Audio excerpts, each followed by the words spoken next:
Shalom Aleichem, on est dans Tabzaïn de Baba Metzia, on est à la 21e ligne, c'est au milieu des petites lignes, Tane Rav Tachlifa. Donc enseigné Rav Tachlifa, Bar Ma'arava, Kameh de Rabbi Abaou, devant Rabbi Abaou. Shnaim Adokim Betalit, s'il y a deux qui tiennent un talit, Zenotel Ad Makom Sheyado Magat, Zenotel Ad Makom Sheyado Magat. Chacun tient jusqu'à où sa main, elle attrape. C'est-à-dire que si je prends maintenant, façon le mouchoir, voilà. Si on a un qui tient comme ça et un qui tient comme ça veut dire que les deux parties que je tiens, que chacun tient, c'est à lui déjà. On va partager rien que ce qui est au milieu. Ça fait 2 jours. D'accord. Achedo Magat, ça c'est déjà à lui. Et ce qui reste, c'est sur le morceau qui reste entre. On l'a pas dit ça au début. Depuis le début, on l'a jamais dit. On n'a jamais dit ça. On n'a pas vu ça dans la Mishnah, mais c'est que comme ça la Gemara comprend. Au nom de Rabbi Tachlifa, comme ça il faut comprendre le din de la Mishnah. Donc, Shtaim Adokim Betalit, Zenotel Ad Makom Sheyado Magat, Zenotel Ad Magat. Magat Vash'ar Cholki, mais tout le reste on partage. On ne peut pas il y a le premier qui a tiré. Non, mais non, le premier qui a tiré a été Zoché, oui, mais on ne sait pas qui est le premier qui a tiré, n'oublie pas. Pourquoi on les fait jurer? Parce qu'on ne sait pas qui est le premier qui a tiré. Alors, Masheken, où tu as mis ta main, c'est à toi. De la base jusqu'au bout, c'est à toi. Cholkim Beshave, Machele Rabbi Abaou, Rabbi Abaou, il a montré de son doigt, ou Bishvoa, en levant le doigt vers le ciel, et en disant, attention, il faut jurer quand même. Hein. Tu ne pas que tu partages sans jurer. Tu vas partager, mais en jurant. Il avait le doigt comme le doigt comme ça vers le ciel. Ou Bishvoa. Comme ça dit Rashi, le doigt vers le ciel. Il a matnitin. Et pourtant, dans notre Mishnah, il y a marqué des katani, des palgé, behadade, qui partagent à égalité. Mais l'autre katane, zenotel, makom sheyado magat, il n'y a pas marqué, comme il dit Shlomo dans notre Mishnah, que chacun il prend ce qu'à l'endroit où sa main tient. Dans quelqu'un parle, Amarav Papa de Tafis Bekar Kashta, qu'on tient les bords. Notre Mishnah, on parle dans une situation où chacun tient les deux bords. C'est pour ça qu'on a dit qu'on est Mechalek, on partage Beshavé. Aval Behemet, s'il y en a un qui tient comme ça, l'autre il tient comme ça, on n'est pas Mechalek Beshavé, parce que tout ce que moi je tiens est à moi. D'accord? Ouais, ça change un peu la Mishnah qui dit Kula Sheli. Bah, justement, dans Kula Sheli, tu le diras de toute manière. Même dans ce cas-là, on dit Kula Sheli. Mais quand on dit le partage, c'est que tu es déjà marzik, on te le laisse. Marzik, on voit par rapport à ta main. Ça, c'est moi, je vois. Amara Papa, il a fait Bakar Kashta. Amara Beshaché, Ashma Amina. Donc, qu'est-ce que j'ai lu ici? Haï Soudara, ce bout de tissu. Kevan, et ta fils Be Shalosh al Shalosh. À partir du moment où je tiens 3 doigts sur ta droite, Karinan Be Menatan Ereo. Ça s'appelle le canal, ça s'appelle j'ai donné un verrou. C'est-à-dire que, imaginons que j'ai un châle, ou même ma veste, et je vais te faire un masékinien, toi, Shlomo. Je dis, tiens le bout de ma veste et fais ma séquidiane.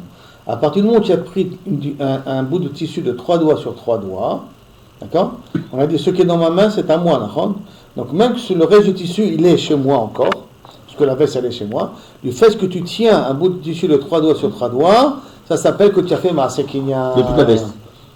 Si tu veux, je vais donner toute la veste, ou stamp sous la choupa, quand tu veux. J'ai vu une fois même d'abord le Rav Baruch, Baruch Abuchatzira, il a fait comme ça. Et il a voulu faire Masekina de l'Aktuba, il n'avait pas de soudar, mais il avait son châle. Il lui a dit, tiens le châle, lève le châle, et engage-toi sur l'Aktuba. Maintenant, il lui a donné le bout du châle. Et le châle, il n'a pas enlevé de sa tête. D'accord? Il a enlevé avec le bout du châle. Et il a dit au châle, à partir du moment où tu tiens 3 doigts sur 3 doigts, ça s'appelle que, Kaviachol, tu es marzik ça, et donc ça s'appelle que tu as fait Masekina Souda. C'est bon? Ouais. C'est comme ça que la Gemara dit ici. Donc, Shalosh, Karin, Ambe, Menatan, Lereu. Et qui m'a des pasik d'amé, parce que ce qui est dans ma main, c'est considéré comme si c'est coupé, vécané, je l'ai acheté. Au Machena, mi de Rav Chizda. Attends, ton dinatoire ne marche pas tout à fait. Comment ça marche avec ce qu'il a dit Rav Chizda? D'Amar Rav Chizda, get beyada, ou meshicha beyado. Si un homme il a donné un get à sa femme, le get est dans les mains de la femme, mais l'homme il tient une ficelle qui tient le bout du get. Donc le bout de la ficelle, il est chez l'homme, et le get est dans les mains de la femme. Donc Meshicha, le get biyado, Meshicha biyado. Im yachol enatko, velavio etzlo, ena megoreshet. Si elle peut tirer avec la ficelle, l'homme il peut tirer avec la ficelle, et reprendre le get chez lui, elle ne s'appelle pas megoreshet. Mais im la megoreshet. Mais si en tirant la ficelle, elle ne peut pas reprendre le get chez lui, elle est divorcée. Donc la question elle est, si d'après toi, papa, ce que je tiens dans mes mains, ça s'appelle c'est à moi, hein. Comme le guet il est dans les mains de la femme, ça s'appelle c'est à elle, même si la ficelle elle est dans les mains du mari, d'accord? Ça veut dire les mains du mari. Donc comment c'est possible? Comment tu vas t'arranger avec Rav Chizda qui dit qu'elle n'est pas mégoréchée dans un cas pareil? Réponse, Atam Kritout Baina Beleka. Dans le cas du guet, j'ai besoin de Kritout. Kritout, ça veut dire une séparation totale. Or, tant que j'attrape quelque chose chez elle, ça ne veut pas que je me suis séparé d'elle. Ve'acha Netina Baina. Là, dans ma Sekinia, j'ai besoin de lui donner. Et donc, ça s'appelle que je lui ai donné, puisqu'il a pris une partie du châle, et ce qu'il a pris dans le châle, c'est déjà, dans sa main, ça lui revient à lui. Quand il dit Nathan la guette, elle a dans les mains tout le guette. Guette Kritout. L'agmar le Medayaket, Koret Beno le Bena. Il faut que ce soit qui coupe entièrement. On n'a plus aucun rapport entre moi et lui.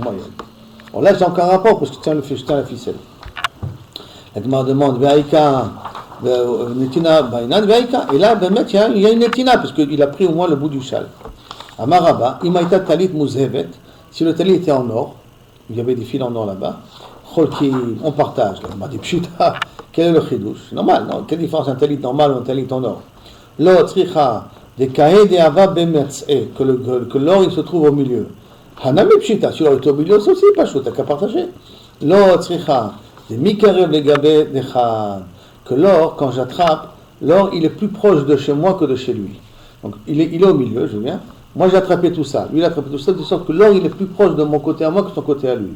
Alors quand on va partager, on ne va pas partager moitié-moitié, parce que je vais prendre le talit, je vais le couper en deux. Dans le coupant en deux, ça veut dire que je vais avoir une plus grande partie de l'or pour celui du droite que celui du gauche. Donc ça ne s'appelle pas un partage équitable. Et le mot de Théma, qu'est-ce qu'on a pu croire? Dans les flog beachi, coupe de cette manière-là et je suis gagnant parce que je vais prendre une grande partie du côté de l'or de mon côté à moi. Kamash Palad et Amarlé, il y a Kamash Palad qui peut lui dire, Maï Chazita de Palaktar, Flogachi. Qu'est-ce que tu as vu de couper de cette manière-là, de telle sorte que tu prends une grande partie? Coupe-le d'une autre manière. Comme ça, moi aussi, je peux avoir la moitié-moitié. Donc, en d'autres termes, le chidouch, il est que même si, maintenant, il y a un objet yakar qui sont dans le talit, on va partager l'objet yakar à égalité, même si du point de vue de la distance, il se trouve plus de la main de l'autre que de la main du premier. Quand même, on va partager à égalité. C'est bon ce cas-là? On continue. Tanoura Bana. Shnaim Adokim Bishtar. Deux personnes qui tiennent un shtar. Milvé Omer Shelihu. Le malvé, il dit, le prêteur, il dit, c'est à moi le shtar. Venafal Mimeni. Umtsatif, c'est m'est tombé dans la main, je l'ai retrouvé. Velové et l'emprunteur, Ama, il faut changer la guerre ça ici. Vous pouvez voir de côté. Shelihu. Non, le shtar il est à moi. Ou Peraati, je l'ai remboursé. Itkayem, Ashtar, Bechotama, livré Rebi. Ça veut dire qu'Itkayem, Ashtar. Si on peut valider le shtar par les signatures qu'il y a, alors en ce moment-là, le shtar reste au kasher et a priori revient dans les mains du malvé, du prêteur. Rajba Gomer, Yachaloko. Rajba Gomer, on fait moitié-moitié. Nafal Yad Dayan, si on a retrouvé le shtar près d'un Dayan, on va voir exactement qu'est-ce que quoi Nafal Yad Dayan, là, on va expliquer par la suite la situation. Lo Yotzi Olamit, c'est un shtar qu'on ne rendra que lorsqu'il est Onavi viendra. C'est-à-dire qu'un shtar qui n'a pas de solution immédiate. Si ça a été trouvé à côté d'un Dayan, on part du principe, en vérité ça veut dire que ça a été trouvé par une tierce personne, on part du principe que peut-être c'est un shtar qui est parois, peut-être c'est un shtar qui n'est pas parois, on n'a pas d'épreuve de l'un plus l'autre, on ne peut pas donner ni au malvé ni au lové, et donc dans un cas pareil, on doit le garder jusqu'à ce qu'il viendra Eliyahu. Rabbi Yossi Omer, Ariou Becheskato, Rabbi Yossi a pleuré les cholèques, on verra ce que c'est. Vraiment il a dit ça ou il n'a pas dit ça, dans la suite de la Gemara. En tout cas, Rabbi Yossi Omer, Ariou Becheskato, il faut partir du principe qu'il a encore un shtar kasher, et donc à ce moment-là, on doit le rendre théoriquement à son propriétaire. Magma demande à Marmar, Itkayem Ashtar Bechotamav, et le shtar, qu'est-ce que tu m'as dit au nom de Rébi? Que le shtar, tu vas le valider suivant sa signature, ça veut dire si tu valides les signatures, le shtar il est kasher, et tu le redonnes au prêteur, les gabés, les malvés, les coulés, et le malvé va encaisser tout, mais l'itle matnitin, quoi, tu n'es pas d'accord avec la Mishnah, Shnaim Mochazim, qu'on a dit qu'on fait moitié-moitié, comment ça se fait que Rébi il a dit que si le shtar, le malvé tient, le lové tient, et qu'on a validé les signatures, alors à ce moment-là ça revient au malvé. Pourtant dans la Mishnah on a dit que quelqu'un qui a un talit, deux personnes qui ont un talit, on fait moitié-moitié. Pourquoi là on ne fait pas moitié-moitié? Amarava, Amaram Nachman, Bemekouya. Non, on parle ici d'un shtar qu'on a déjà validé la signature. Et d'ivré à Kol Yachaloku. Et si on a validé la signature, il faut comprendre autrement. C'est pas qu'on donnera au malvé. Si on a validé la signature, Yachaloku. On va partager la valeur du shtar en deux. et qui est plié. Alors, ce quoi est la marloquette Rebi et Rashbag, et ainsi de suite, Béchéno, Mekouya, dans un cas où le shtar n'a pas été validé. Rebi Sabar, Modé Bishtar, Sheketabo, Tsarik le Kaimo. Rebi pense que quelqu'un qui reconnaît qu'il a effectivement donné le shtar, qui est notre cas nous, parce que qu'est-ce qu'il dit le lové, l'emprunteur? Il dit c'est vrai, mais je lui ai remboursé et il m'est tombé de ma main, c'est-à-dire j'ai repris le shtar et il m'est tombé de chez moi. Donc il reconnaît qu'il y avait un prêt ici, il reconnaît qu'il y avait une dette là. Et bien, c'est plus qu'il reconnaît, toute la valeur du shtar n'est que grâce à sa reconnaissance de la personne. Pourquoi?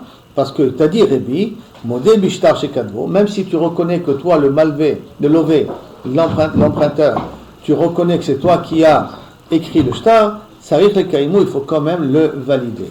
Et si tu le reconnais, tu es palik, tu partages moitié-moitié.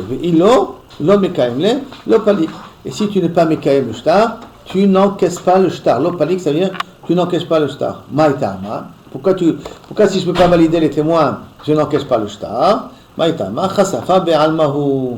Parce que je considère le shtar, c'est un bout de papier qui ne vaut rien. Et pourquoi c'est un bout de papier qui ne vaut rien? Mais man kam mashvele le hashtara. Qu'est-ce qui donne une valeur au shtar? Lové.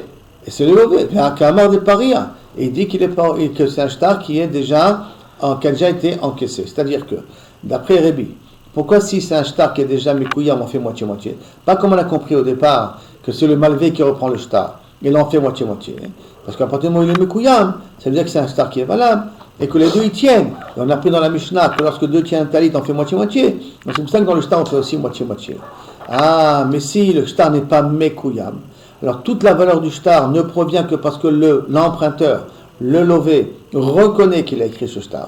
Et comme toute la validation du shtar, parce qu'un shtar que je reconnais que ce shtar, je l'ai écrit, il n'est valable que si on a validé les témoins, ou on n'a pas pu valider les témoins. Donc toute la valeur du shtar ne provient que grâce à l'emprunteur. C'est pour cela que si l'emprunteur dit « j'ai remboursé le shtar », j'ai déjà remboursé la somme, à ce moment-là, il ne rembourse plus rien. Et il a raison. Ça, c'est la svara de Rébi. Par contre, Rabbi Shimon ben Gamliel, ça va. Rashbag, il pense si l'emprunteur reconnaît qu'il a écrit le shtar, on n'a pas besoin de valider le shtar. La falgam de l'homme les yachaloku, et même que le shtar n'a pas été validé, quand même, yachaloku, ils partageront à moitié-moitié. Jusqu'à là, la première partie de cette Mishnah expliquée, Rabbi et Rashbag. Maintenant, la deuxième partie, Nafal yad dayan, lo yoti olamit, a dit si le shtar est tombé d'un côté du dayan, on ne le rendra jamais à son propriétaire. La Gemara demande justement, Maïshenal yada yadayan. Pourquoi tu as parlé d'un dayan spécifiquement? Et si c'est tombé à côté de quelqu'un d'autre, ça change quelque chose? Qu'est-ce que ça change si c'est une tierce personne qui a trouvé le shtar ou si c'est le dayan qui a trouvé le shtar? Il a un maraba, achikama. C'est comme ça que tu dois dire la Mishnah. Ve'acher shematza shtar, shenafal leyad dayan. Maintenant, ici, un autre, il a trouvé un shtar qui, kaviachol, était à côté d'un dayan, mais qui a trouvé un shtar. C'est même une tierce personne qui a trouvé. Ve'echidame, des katouf be, et de quel cas on parle exactement? Des ktiv be, hanpek, qu'il y a marqué là-bas, hanpek, c'est-à-dire qu'il y a marqué là-bas, dans le papier, il y a marqué un remboursement. Et le shtar a été remboursé. Lo yotzi olamit, alors à ce moment-là, si active be'anpek, s'il y a marqué une validation du shtar, alors lo yotzi olamit, on ne rend pas ce shtar-là. Lo mibaye, lo katou be'anpek. Lo yotzi olamit? Tu ne rends pas le shtar ni au malvé ni au lové. Lo yotzi olamit, c'est-à-dire que tu le laisses dans la kasefet jusqu'à ce que viendra Elia au Navi pour dire à qui il appartient le shtar. Ça, c'est marqué quoi? C'est marqué NPEC? Parce qu'il y a un NPEC, ça veut dire kiyum ashtar. Si le Bedin a validé le shtar, alors à ce moment-là, lo yotzi olamit, ça veut dire que tu... S'il valide le shtar, sinon... Oui, mais il a été trouvé par terre. Maintenant, il a validé un shtar, c'est un shtar qui est valable, et le shtar a été trouvé par terre, par une tierce personne. S'il le rend, peut-être c'est un shtar qui est parois, et que l'autre, il a déjà remboursé. Peut-être c'est un shtar qui n'a pas été remboursé. Comme on n'a pas de preuve pour l'un pour l'autre, on doit le garder jusqu'à ce qu'il vienne au Navi, et il nous dira quelle est la vérité. Il y a quelqu'un qui a perdu, là, dans cette histoire-là. Bevadaï. ou que personne n'a perdu, ou que peut-être Béhémet, le malvé, le lové, il a C'est remboursé. remboursé, il le déchire sûrement le shtar. Et il n'a pas déchiré, c'est ça le problème. Il n'a pas eu le temps, il n'a pas déchiré, il n'a pas fait les choses comme il fallait. Il ne faut même pas de Shabbat Aveda ni rien du tout. Ça reste. Non, oui, ça, il ne peut pas. Qu'est-ce que tu vas faire Shabbat Aveda, tu ne fais pas qu'un badaï. Tu le rends au malvé, peut-être il a déjà remboursé le lové, il va payer une deuxième fois. Tu le rends au lové, peut-être il n'a jamais payé le lové, et maintenant le malvé il a perdu à cause de ça. Donc il m'a n'afcharti le bail. Le Katov Benpek, donc s'il n'y a pas de validation du shtar, des Kalememar, on peut dire, alors on peut prétendre, Katav le lavot velo lava. Il a écrit pour emprunter, c'est-à-dire que le lové a déjà écrit le shtar pour emprunter de l'argent, velo lava, mais il n'a pas emprunté. Et là, Afilou Katov Benket, Afilou Katov Benpek, même s'il y a marqué une validation du shtar, des mokim lo yarzir, on ne le rend pas. Pourquoi? Les chachina, les piraon, parce qu'on craint que peut-être ce shtar ait déjà été remboursé. Donc même s'il y a une validation du shtar, même s'il y a une schrotemet du tribunal, comme quoi c'est un shtar qui est valable, puisque ce shtar il a été trouvé dans la rue, on craint qu'en fin de compte le lové a remboursé l'argent. Donc chachina, les piraon, c'est pour ça qu'on ne rend pas le shtar. Ça c'est Tana Kama. Mais qu'est-ce qu'il a dit Rabbi Yossi? Rabbi Yossi Omer, Ariou Bercheskato. Pour Rabbi Yossi, on considère que le shtar il est valable et qu'on ne craint pas qu'il y ait eu un remboursement. Comme on ne craint pas qu'il y ait eu un remboursement, donc tu dois le rendre au malvé le shtar a priori. Agma demande Rabbi Yossi le piraon. Qu'est-ce qu'il veut dire que Rabbi Yossi ne craint pas que peut-être le shtar a déjà été remboursé? Voici on est à un autre din au niveau de Ktuba. Matzah shtar Ktuba. Quelqu'un qui a trouvé une Ktuba Bashouk. Bisman Shaba'al Modé, si le mari reconnaît Yarzir Laïcha, il reconnaît comme quoi il doit cette Ktuba-là à sa femme encore, qu'il rend à la femme. En Abal Modé, si le bal ne reconnaît pas, Lo Yarzir Lo Lazé, Velo Lazé, ni au mari, ni à la femme. Qui veut dire que la femme, elle pourra toujours encaisser Mané Matayim, mais elle ne pourra pas encaisser la Tosefet. Parce que Mané Matayim, c'est Tnaï Ktuba, Tnaï Derabanan, donc elle obtiendra ça de toute manière. La Tosefet, elle ne pourra pas l'obtenir. Donc les deux, ils sont perdants dans l'affaire. Rabbi Yossi Omer, Oda Tachat Baala, tant qu'elle est encore mariée, Yarzir Laïcha, il rend à la femme. Nitarmela ou Nidgarsha, si elle a été rendue veuve ou elle a été divorcée, Lo Yarzir Lo Lazé Velo Lazé. Donc qu'est-ce qu'on voit de ce Rabbi Yossi là? Oda Tachat Baala, Yarzir Laïcha. Pourquoi Yarzir Laïcha? Parce que c'est son argent. Parce que ça veut dire qu'on part du principe que le shtar n'a pas été nifra. Pourquoi je le rends à la femme? Parce qu'on part du principe qu'un homme ne donnerait jamais, ne paierait jamais la ktuba à sa femme tant qu'elle est encore mariée avec lui. Donc automatiquement, tant qu'elle est mariée, minastam, le shtar, la ktuba n'a pas été encaissée. S'il n'a pas été encaissé, donc bevadaï que le shtar appartient à la femme. Et si elle appartient à la femme, donc tu vois que tu n'es pas rochesh, que le piraon, on avait dit que Rabbi Yossi n'est pas rochesh à le piraon. Le Khashina le Piron, et là on voit que le Chaora, quand il est Khoshesh, pourquoi il ne rend pas le shtar à l'homme? Parce qu'il est Khoshesh, que peut-être qu'il n'a pas été poréa. Alors qu'est-ce qu'il dit la Gemara? Pour, tu as raison, alors inverse. Ça veut dire inverse dans la Mishnah. Et tu dis comme ça, Nafal, Leyad, Dayan, si quelqu'un d'autre a trouvé le shtar alva'a, Lo Yotzi Olamit, dit vrai Rabbi Yossi, ne le rend pas, de peur que, Kaviachol, c'est un shtar qui est paroua. Non, becheskato, ça veut dire que tu peux le rendre. Yachi, ok, tu as résolu le problème de Rabbi Yossi. Comment tu vas faire le problème avec Rabbanan maintenant? Yachi, kasha, Rabbanan. De toute manière, ou avec Rabbi Yossi ou avec Rabbanan, tu as un problème. Donc de toute manière, tu n'as pas résolu le problème à cause de ça. Alors, la réponse de la Gemara, non, la Mishnah que tu m'as amenée de Ktuba, shtar Ktuba kula Rabbi Yossi. Le din qui a marqué au niveau de la Ktuba, quelqu'un qui a trouvé une Ktuba, il la rend pas ni à l'un ni à l'autre, et il reste Becheskato, tout ça, ça va d'après Rabbi Yossi. Comment ça va d'après Rabbi Yossi? Bechasure mechasra, mais il manque des mots dans la Mishnah. Et donc on va arranger la Mishnah pour que ça puisse marcher d'après Rabbi Yossi. Vachi katani. C'est pour ça que tu dois dire, Abal, alors, écoutez, En Abal modé, si le mari ne reconnaît pas comme quoi qu'il a écrit la Ktuba ou qu'il doit rendre la Ktuba, lo yarzir, on croit le mari et on rend pas. Lo lazé, velo lazé à personne d'autre. Mais dvarim amurim qu'on rend ni à l'un ni à l'autre, mishenin tarmela on dit garsha, que la femme elle est ou divorcée ou veuve. Dans un cas pareil, on ne rend pas le shtar à la femme. Aval, odat achad bala. Mais si la femme elle est encore mariée, Yarzir la isha, on rend à la femme. Et pourquoi on rend à la femme? Chez Rabbi Yossi Omer, Odat Achad Baala, Yarzir la isha. Parce que tant qu'elle est encore sous la tutelle de son mari, elle n'est pas divorcée, il faut le rendre à la femme parce qu'on a dit que Bedarklal, un homme ne donne pas, ne paye pas l'aktuba à sa femme tant qu'il est marié avec elle. Ni Tarmela ou ni Garsha. Si par contre elle est devenue almana ou grusha, le yarzir, le lazé, le lazé. Ça c'est la première explication pour dire qu'il n'y a pas une stira de Rabbi Yossi. Comme il était toute la Mishnah de Ktuba, ça va d'après Rabbi Yossi. Et on fait une différence si elle est encore mariée ou pas mariée. Et on fait une différence si le mari il est d'accord ou il n'est pas d'accord. Maintenant la Gemara il dit Papa, le olam lotipour. Tu sais quoi? N'inverse pas Rabbi Yossi. Laisse Rabbi Yossi et Chachamim comme on a dit. Lotipour Rabbi Yossi le divrayim de Rabbanan. Et là les divrayim de Rabbanan Kama. Et là Rabbi Yossi il a parlé au nom de Rabbanan. Comment ça? Avec Amarlo, les dit d'après moi, il te dit Rabbi Yossi, Afiloni Tarmela, même si elle a été veuve, on y garcha, elle a été divorcée, Namilo Chachina les piraon. On ne craint pas que le shtar il a déjà été remboursé. Tous les cas de figure, on ne craint pas. Mais les dit trou. Mais d'après vous, Rabbanan, que vous craignez les piraon, ou dis-les, soyez d'accord avec moi, Miha cependant, que si elle est encore mariée, qui rend? Pourquoi Leïcha? De l'Avat Piraoni. Parce que tant qu'elle est mariée, elle n'est pas dans un statut de recevoir sa Ktuba. Donc tant qu'elle est mariée, acceptez au moins le din qu'on peut rendre la Ktuba à la femme. Pour moi, c'est Vadaï. Je ne suis pas projet, moi, les Piraon, c'est pas de problème. Donc moi, on peut rendre à la personne. Mais d'après vous, que vous êtes rejet les Piraon, au moins dans un cas pareil que la femme n'est pas encore divorcée, reconnaissez que vous n'êtes pas rejet les Piraon. Amoulé Rabbanan, on dit non. Même là, on est rejet les Piraon. Même là, on est rejet que peut-être le mari l'a remboursé. Comment ça? Imur tsrare atafsa. Peut-être, il lui a laissé une bourse avec de l'argent. Comme il ne veut pas qu'elle tombe dans les mains des Yetomim, ou qu'elle ne fait pas confiance à ses enfants, c'est peut-être pas les enfants de la femme, c'est peut-être les enfants de l'homme, qui devront deber la Ktuba de la femme.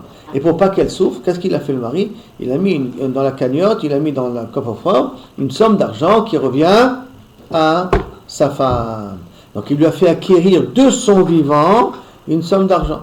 Et comme il lui a fait acquérir de son vivant une somme d'argent, s'il meurt, l'Aktuba elle devrait être caduque parce qu'elle a déjà de l'argent, du remboursement de l'Aktuba. C'est pour ça que Chachamim lui disent que si on a trouvé le shtar, on ne le rend à personne. Pourquoi? Parce que peut-être, tsrare atafse, peut-être le mari lui a laissé une petite bourse d'argent.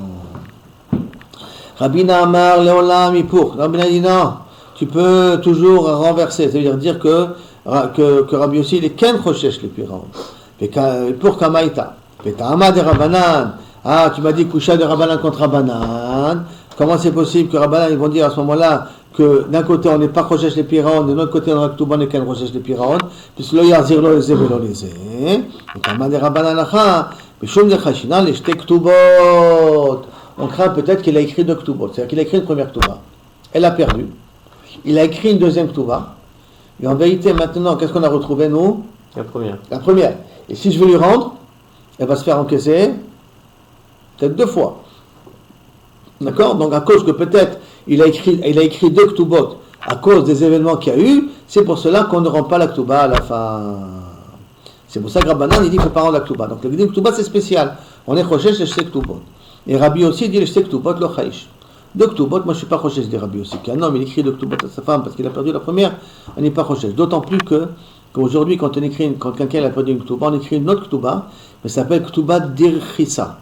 On met un titre très particulier sur la ktuba, ça s'appelle ktuba dirchissa. On ne fait pas une copie de la première ktuba textuellement comme était la première, on fait ktuba dirchissa et on dit qu'elle avait une ktuba, qu'elle a perdu et qu'il s'engage de nouveau de telle somme et de telle somme. Donc le contenu peut montrer est-ce que c'est 2 ktubot ou une ktubot quelque part aujourd'hui. C'est là. Amar Rabbi Elazar, machloket besheshneim adukim betofes. Maintenant, on revient dans un autre din. Rappelons dans la Mishnah, on a dit que quand les deux ils tiennent, on est machandi achloku. Maintenant, on va rentrer. Qu'est-ce qui se passe lorsque les deux tiennent, le lové et le malvé, tiennent le shtar. Maintenant, le shtar est composé de 2 parties. Il y a ce qui s'appelle le toref, il y a ce qui s'appelle le tofes. Le toref, c'est la date, les noms, la somme. Le tofes, c'est tout le reste. Et il s'engage de rembourser à une telle somme, avec un tel ribit, à tel moment, à tel truc. Donc, les conditions. Toutes les autres conditions dans le shtar. Mais le toref, quand on dit l'essentiel du shtar, c'est la date, les noms, la somme. C'est ça? Donc maintenant, qu'est-ce qui se passe? Le shtar, il est écrit Bederklal, le toref en haut, et le tofes en bas. Donc quand il tient le shtar, d'accord, ça veut dire qu'un il tient le toref et l'autre il tient le tokef. C'est ça? Et qu'on a dit normalement yachaloku. Alors on va voir comment on va faire le yachaloku en question. Donc Amar Bilezer, machloket bishnem adukim bat tofes. Lorsque les deux ils tiennent le tofes, ils tiennent les conditions. Bishnem bat toref, où les deux ils tiennent le toref, les noms, la date, la somme et ainsi de suite. Aval echad aduk bat tofes, vechad aduk bat toref. Si un il tient le côté du shtar qui est le tofes, et l'autre il tient le côté du shtar qui est le toref, zenotel tofes, lui prendra le tofes, donc la moitié du shtar, mais zenotel toref, l'autre il prendra la partie du shtar où il y a marqué les noms. Bien entendu, l'Agmara va poser la question, Ma'in nafkamina, qu'est-ce que je vais faire avec des noms et qu'est-ce que je vais faire avec une autre moitié qui parle des conditions, ça n'a pas de sens. S'il prend le titre de machin, on ne saura pas c'est quoi comme papier. De toute manière, il prendra le nom et la date et la somme, et là-bas il prendra les conditions. Qu'est-ce que je vais faire avec les conditions et qu'est-ce que je vais faire avec la date? Qu'est-ce que je vais faire avec ce bout de shtar? L'Agmara va poser la question par la suite, d'accord? Qui veut dire quoi? Celui que chaque présente, ce qu'il attrape, ça lui revient. Ma pshat chez la Dvarim, l'Agmara va parler de ça. Mais en tout cas, comme ça, l'Agmara, elle a dit là pour ça, Shneem Batoref, Echad Toref, Echad Zeh, Zenotel Toref, Zenotel Toref. Rabbi Yochanan Amar, Les Olam Cholkim. On ne fait pas de différence, mais on partage. Ve'afil ou Echad Aduk Batofes, mais un tient de Tofes, Ve'echad Aduk Batoref, on partage. Comme ça, au nom de Rabbi Yochanan. L'Agmara dit c'est possible que Rabbi Yochanan ait dit une chose pareille. Ve'atanya. Et voici pourtant une braïta qui dit, Zenotel Ad Mekom Shiado Magat. Un il prend jusqu'à où sa main tient, et un il prend jusqu'à où sa main tient. Or, ma main tient le tokef, le toref, et l'autre il tient le tofes. Donc ça veut dire que le toref revient là. La réponse d'Agmara, l'autre non, je vais t'expliquer de quoi ça parle. Des kae toref be matzeh, que le toref est écrit au milieu du shtar. C'est pas qu'un il tient le shtar, le toref il est au milieu, donc c'est l'objet qu'on tient, c'est l'endroit qu'on ne tient pas. Yachi maïle memra, qu'est-ce que je vais m'apprendre de spécial? Lo tzricha, des mekarev le gabechad, que c'est plus proche de l'un que de l'autre. Maoud et Tema, qu'est-ce que j'aurais pu dire, comme on est dans la Gemara auparavant? Amarle plog achi, coupe ici, et moi je prends le toref. Kamashmala, d'Amarle, et l'autre tu peux lui répondre. Machaïza de paklatachi, pourquoi tu veux partager de cette manière-là? Plog achi, coupe d'une autre manière, que moi aussi j'ai une part dans le toref. Amarle Rabdifti, et là revient à la question qu'on a dit oralement tout à l'heure, quel intérêt de partager un shtar en deux? Qu'est-ce que je vais gagner avec un shtar coupé en deux? Normalement, les Rabbi les Rabbina, les Rabbi Lazar, des Amar, Zenotel Toref. D'après Rabbi Lazar qui dit, l'un il prend le Toref, le Tofes, Zenotel le Toref, l'autre il prendra les noms et la date. Les Malais, qu'est-ce qu'il va en faire? Quand il a besoin de ce bout de papier-là pour utiliser comme un bouchon, la moitié du shtar il a besoin pour utiliser comme un bouchon, qu'est-ce que je vais faire avec la moitié du shtar? Amar non, les dames, pour la valeur du shtar, c'est-à-dire quoi? De Amar Rachi qui a dit comme ça, Shtara de Id Bezman, Kama Shave. Un shtar qui a une date, combien il vaut? De Id Bezman, Kama Shave. Un shtar qui n'a pas de date, combien il vaut? Il explique. De Id Bezman, s'il a une date dans le shtar, alors Mesha Abede, je peux hypothéquer les biens de la personne. Veidach, Logabe Mesha Abede. Par contre, un shtar qui n'a pas de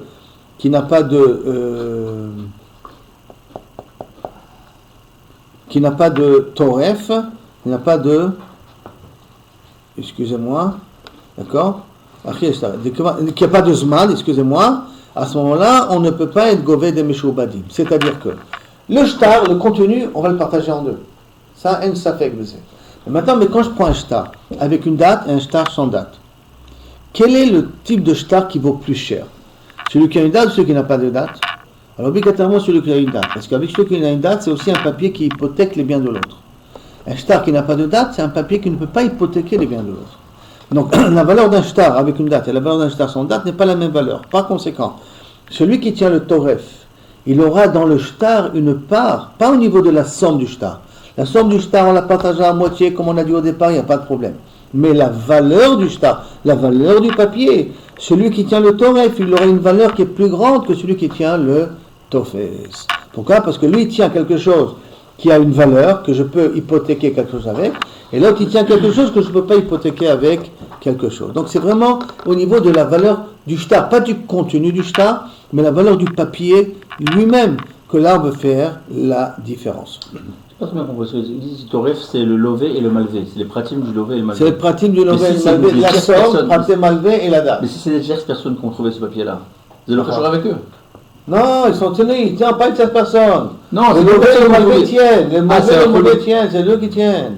Un il tient le shtar, non, et l'autre il tient le tofes. Alors, c'est quelque chose, c'est un papier entre les deux. C'est pour les deux. Qu'est-ce qu'on a dit au départ? On partage à moitié-moitié, chaloko. Pourquoi ils vont partager puisque les deux ils sont impliqués? Il y a un qui a prêté et un qui a. Non, et maintenant il dit c'est à moi le shtar, il dit c'est à moi le shtar. Mais c'est aux deux, puisque les deux ils sont partis du. Oui, mais est-ce que je dois te rembourser encore toute la somme ou je dois plus te rembourser toute la somme? Moi je suis toi le lové, l'emprunteur. Je suis toi que j'ai déjà remboursé la somme. Toi le prêteur, tu toi que tu m'as pas, je t'ai pas encore remboursé la somme. De quoi ça va changer la situation si j'ai la moitié de ce papier maintenant? Et bon, au moins la moitié de la somme tu l'auras. Pourquoi la moitié de ça? Parce qu'on a dit achaloku. Quand on tient chacun nous deux le shtar, on a dit achaloku. Parce que pourquoi je vais te rendre le shtar? Si je te rends le shtar, toi le malvé, je t'ai rendu le shtar, je t'ai fait une faveur, tu vas pouvoir encaisser. Si tu me rends le shtar, moi le lové, tu m'as fait une faveur. Parce que j'ai plus besoin de te rembourser. Donc maintenant, si tu as la moitié du truc, ça sert à rien. Tu peux rien faire et moi je peux rien faire avec Si. la moitié. La moitié, non. J'ai la moitié d'un document, j'ai la moitié d'un chèque. Oui, déchiré. la Je peux rien faire la avec. moitié dans le document, ça veut dire qu'on va prendre la valeur du document et on va le partager en deux. Combien il y a marqué? 100 000 shekels dedans? 50 000 je te le rembourse. Et 50 000 je garde. C'est pas honnête. Parce qu'il y a chaloku. On a un C'est pas safek, il y a honnête. chaloku. Il n'y a pas de safek là. Il y a un Ils savent safek. très bien ce qu'ils ont fait. Non. Ils savent s'il a été remboursé, il a pas été Un des deux, remboursé. c'est un menteur. J'ai pas de problème. Donc il n'y a pas de safek. C'est pour ça qu'on fait jurer. Il y a pas de safek, donc. Il y a le safek, si, il y a safek. Peut-être le lové, il a raison, il a déjà remboursé la somme. Et peut-être le malvé, il a raison, il ne m'a jamais Il payé. y a un menteur dans les deux. Il y a un menteur. Donc il n'y a pas de safek. Non, il y Il y a a un un qui a safek. mais un. Le bédi, il a un safek, c'est pas qui c'est qui a raison. Mais chez les deux, il n'y a pas de safek. Dans les deux parties, il n'y a pas de Entre safek. les deux, Il y en a un pas qui de fait la safek. tsaga, il y en a un qui fait la Il y en tsaga. a qui fait un tsaga. Mais nous, par rapport au bétadim, c'est un safek, on ne sait pas qui c'est qui a raison. Et le Bedin, pourquoi il a besoin de la moitié du shtar pour faire jurer? Il n'a pas besoin de la moitié.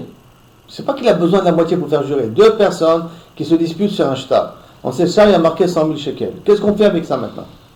Couper le shtar en deux, ça n'a pas de sens. C'est la plus de valeur. D'accord. Couper le shtar en deux, c'est déchirer le shtar. Alors jure, toi jure et Alors, toi jure. Très bien, toi jure, on va le faire ça, comme on est dans la Mishnah. D'accord. Mais à partir du moment où chacun il va jurer, Il y en a un qui va peut-être mentir. l'homme est chaneli, mais à partir du moment où chacun il va jurer, qu'est-ce qu'il y a? Lui il va prendre la moitié de la valeur du shtar, l'autre il va prendre la moitié de la valeur du shtar. Donc il y en a un qui est perdant de la moitié et un qui a gagnant de la moitié. Si c'est un menteur, oui, il n'a rien à Bah, qu'est-ce qu'on il a n'a rien gagné? à il a rien à mais on Donc, dit rien. on n'a rien gagné. Mais c'est comme le cas de notre Mishnah à nous. Quand il y a deux, dans une seconde, si tu as un Mokhazim Batalit, peut-être un il a pris avant l'autre, et l'autre il s'est un qui a accroché dessus. Donc ça veut dire celui qui s'est accroché dessus, il va prendre la moitié, l'autre il va prendre la moitié. On a dit, quand tu es dans un safek, tu dis Achaloku. Puisque chacun il est mozac. Là aussi, chacun il est mozac dans le shtar. Donc peut-être le lové il a raison, le shtar ça lui revient à lui. Peut-être le malvé il a raison, le shtar ça lui revient à lui. Alors qu'est-ce que ça veut dire? Toref, Tokef, mais qu'est-ce que ça change? Ça change maintenant la valeur du shtar lui-même. Il a une différence, il y a une date, il y a une différence, il n'y a pas de date. Donc ça veut dire que le côté du Toref est toujours plus cher que le côté qui a pas de Toref. Par conséquent, celui qui tient le Toref, à part qu'il prend moitié-moitié, sur la valeur du shtar, il aura une part plus grande que celui qui tient le Tofes. Donc comment ils vont aller maintenant au Bedin? Ils vont aller comme ça avec la moitié. Chacun Ils sont comme ça qu'ils sont arrivés au Bédim. Ils vont aller comme ça. Oui, c'est à moi, je suis en train de tirer sur le papier. Mais comment ils sont arrivés au Bédim? Parce que si le Manafchar, si le papier se trouvait chez toi, moi, tant que je n'ai pas de preuve que je t'ai remboursé, le papier est chez toi, tu as gain de cause. Si le papier il est chez moi, tu peux crier jusqu'à demain, tu ne vas pas rembourser, le papier il est chez moi. Et les témoins, ils servent à quoi encore dedans? Il n'y a pas de témoin. Le témoin qu'il y avait après, il n'y a pas de témoin de remboursement. Il y a un témoin de prêt, mais il n'y a pas de témoin de remboursement. Mais c'est normal, s'il y a un témoin de remboursement, il n'y a pas de litige. À quoi ils servent les témoins? À quoi ils servent les témoins pour le prêt? Je veux dire que c'est un vrai shtar, qui avait vraiment un prêt à un moment donné. Et après, va courir pour ton argent. Mais parce que le shtar ne se trouve pas dans la main du malvé. C'est lui un problème. Qu'est-ce qu'il fait le shtar dans les mains du lové? Il l'a fait tomber par terre. Ah, il a rien à voir, ce qu'il est toem. Ce qu'il est toem. Il est toem, je l'ai perdu. Alors tu dis, ma putain, je t'ai remboursé, tu me l'as rendu, j'ai pas eu le temps de le déchirer, et c'est moi qui l'ai perdu. Tu as un moyen de délibérer qui c'est qui a raison? Si tu avais Moshe Rabbeinu, il t'aurait dit qu'il est le menteur. Mais on n'a pas Moshe Rabbeinu. Mais il viendra Mashiach, il te dira qui c'est qui est le menteur. Et pour l'instant, on n'a pas Mashiach encore. Si cette personne revient très Non, il peut être Mashiach du vivant de... Non, ce qui est triste, c'est que Bassoff, on voit dans les situations. Tous les problèmes de Yacholoku, c'est triste. C'est triste. On Oui, voit le- la rama des gens à ce niveau-là. Ben, tu sais que lorsque quelqu'un il a Voilà. de l'argent qui est devant ses yeux, il ne réfléchit pas midi à 14 heures. Il trouve tous les tirs Je possibles. sais même pas s'ils vont Beddin, ces gens-là. Ben, ils sont arrivés au Bédine là. Je sais pas comment ils sont arrivés là-bas au Beddin. Hein. C'est des gens Ben, comme il ça, faut ils bien vont pas résoudre le Beddin, problème, ils se tapent dessus. Ils vont trouver une solution à un moment donné, non? Ils se tapent dessus, chacun est en train de crier, c'est à moi, viens, on va au tribunal. Dans le tribunal, il est devant une histoire qui ne peut pas prouver qui a raison. Alors il essaie de trouver un compromis. C'est ce qu'on appelle une pshara.